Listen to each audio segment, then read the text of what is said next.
And getting into our main topic for this episode, we're going to be talking about how security tokens are actually safer than cryptocurrencies. And actually, before we jump right into that, I think it deserves a little bit of a backdrop. We're, of course, talking about traditional securities investments, just like stocks. And of course, when you experienced that, you actually were used to owning nothing at all. Of course, back in the good old days, you would get some kind of a physical paper certificate, right? But that's, of course, gone in 2020, 2021 today. In fact, it's mostly recorded on a digital registry, typically an Excel sheet or some kind of database software. And there's typically a third-party agent, usually called a transfer agent, managing and responsible for updating ownerships and cap tables and all those kinds of things. When it came to cryptocurrencies, it was the exact opposite. It was one of the exciting things that I think brought a lot of people to the table, to be able to own your asset and be able to move it around and freely take advantage of it however you like. Of course, that came with some downsides because it meant that if you were mismanaging your keys, you could lose your assets. If you didn't have the right security protocols in place, you could get hacked. Point being is it came with some trade-offs that might make a lot of people actually rather hesitant to want to participate into crypto at all. So we're here to tell you that security tokens, they are safer than cryptocurrencies. They are just like the best of both worlds, I like to say, where you get true ownership, but you get the advantage of a legal protection with it. Isn't that right, Kyle? Absolutely. So let's talk about security tokens. And when we're talking about security tokens, again, we're talking about a digital representation of a real world investment contract. We're talking about financial instruments, and they're regulated in that way.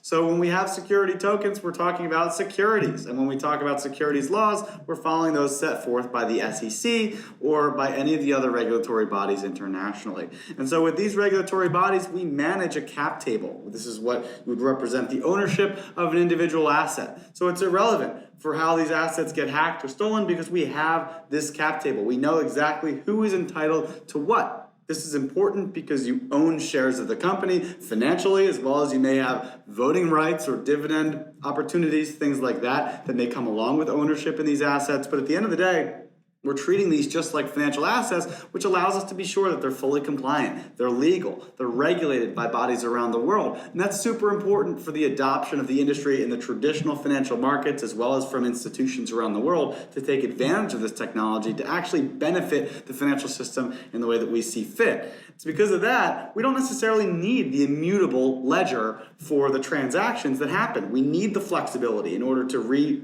do these things, to pull things back and say, okay, let's take a look at how this happened and reassign these assets the way that they are intended to be based off of the individual owners. You nailed it, I think, right? When you said that it was an investment, there's a contract. That's what's being examined here by the SEC or any government agency to say, okay, what was the agreement between buyer and seller or the investor?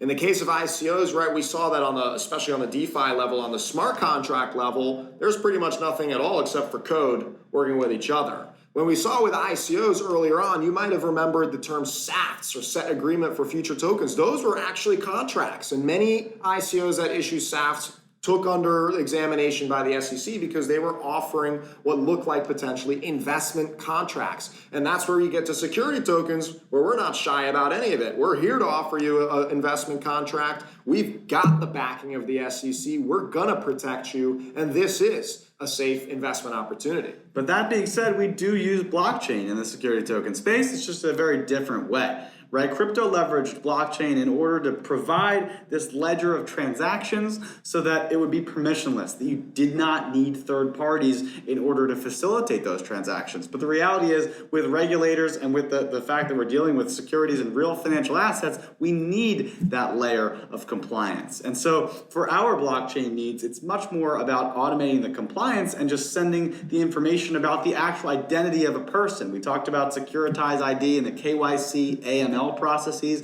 A lot of that information is sensitive information, but it needs to be sent from many different parties in order to make a transaction happen. So blockchain allows us to make that process much simpler and move these things much more effectively, but it does also allow us the flexibility in order to not rely on the blockchain in order to re-roll some of these things and make this process go. To your point, there is no getting away with sort of a permissionless, non-third party environment. There's always going to be some kind of a central entity involved, whether it's an issuance platform, whether it's a transfer agent or the issuer themselves who's legally responsible for verifying and ensuring this kind of information, or whether it's an exchange they're always verifying all the different players in the ecosystem. So anybody who owns a security token at one point in time has been identified and verified by one of these various oracles, if you will.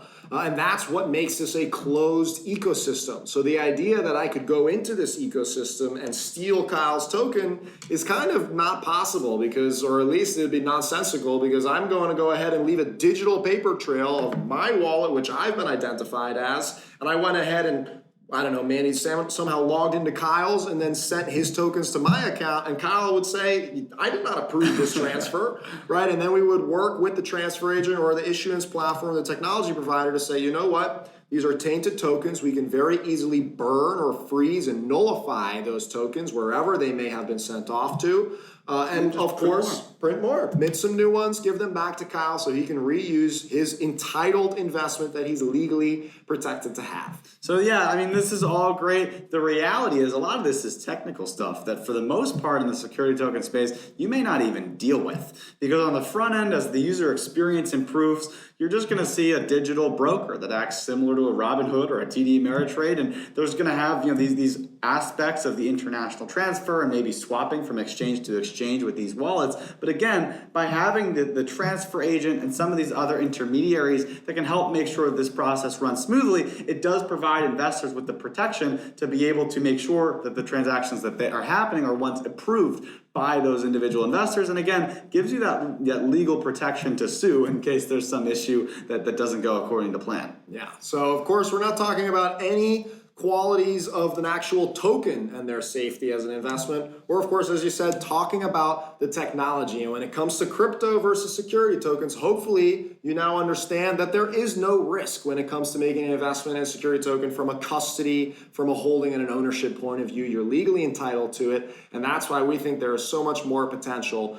within this industry. Anything left to add, Kyle? I think that's where we can wrap it up. It's been an exciting show. We're talking about removing some of those risks, you know, poking holes through some of the misconceptions led by the crypto industry. And I think it's been a great episode. So thanks everyone for listening. We've got a couple of things to round out here at the end of the show. We do a breakout session on Clubhouse. That's 5 p.m. Eastern on Thursdays, where we cover what we talked about here on the main topic, but we bring in industry professionals, we bring in people to discuss and have a cool conversation around it with unique perspectives, as well as a Q&A session for any listeners that want to jump in and ask us questions. You also can leave a comment on YouTube or anywhere that you're listening, as well as reaching out to us directly on Twitter, Instagram, or anywhere else that you can find us. And of course, get all your latest trading information and news from stomarket.com.